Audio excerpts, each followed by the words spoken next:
Doctor గారు, dengue fever ఏ వయసు వారికి ఎక్కువగా వస్తుంది? ఇప్పుడు ఈ వ్యాధికి అందుబాటులో ఉన్న ఆధునిక చికిత్సా విధానాల గురించి వివరించండి అని అడుగుతున్నారు. ఈ ప్రశ్నకు డాక్టర్ గారి సమాధానం ఇప్పుడు చూద్దాం.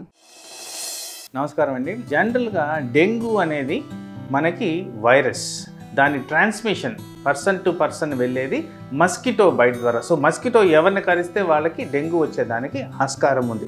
అది కూడా ఎక్కువ మస్కిటో పాపులేషన్ ఉన్న ఏరియాస్లో ఎక్కువగా ఈ డెంగ్యూ స్ప్రెడ్ అనేది ఎక్కువగా జరుగుతుంటుంది.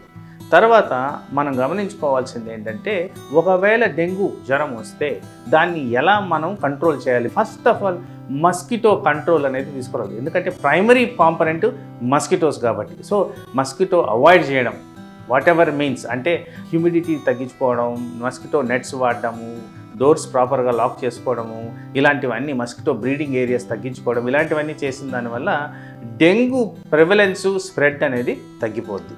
తర్వాత first 2 or 3 years dengue presentation అప్పుడు ఈ ప్లేట్లెట్ కణాల డిస్ట్రక్షన్ని ఎలా కాపాడుకోవాలి, ఎలా మనం ప్లేట్లెట్ ట్రాన్స్ఫ్యూషన్ అవసరం లేకుండా మేము చాలా కష్టాలు పడ్డాం.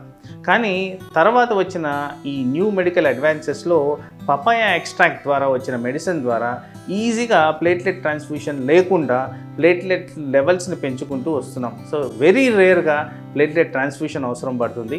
ఈ పర్టికులర్గా చెప్పాలంటే పపాయ ఎక్స్ట్రాక్ట్ డెరివేటివ్స్ ఏవైతే ఉన్నాయో అవి వాడినప్పటి నుంచి డెంగ్యూ అంత తీవ్రత ఎక్కువగా కనపట్లేదు, ప్లేట్లెట్ ట్రాన్స్ఫ్యూషన్ రిక్వైర్మెంట్ తక్కువ అయిపోయింది, బ్లీడింగ్ ఎపిసోడ్స్ కూడా తక్కువ అయిపోయినాయి. సో ఇలా న్యూయర్ జనరేషన్ ఆఫ్ ట్రీట్మెంట్స్ వాడిన దానివల్ల డెంగ్యూని ఈజీగా కంట్రోల్ చేయగలుగుతున్నాం. ఈ మధ్య వచ్చిన రీసెర్చ్లో కూడా డెంగ్యూ వ్యాక్సినేషన్ కూడా కాస్త వినబడుతుంది. దానికి క్లినికల్ ట్రయల్స్ జరుగుతున్నాయి. దాని ఎవిడెన్సెస్ ఇంకా ప్రాపర్గా రాలేదు. బట్ హవెవర్ ఇన్ డ్యూ కోర్స్లో దీనికి కూడా ప్రాపర్ వ్యాక్సినేషన్ వచ్చి డెంగ్యూని నివారించవచ్చు.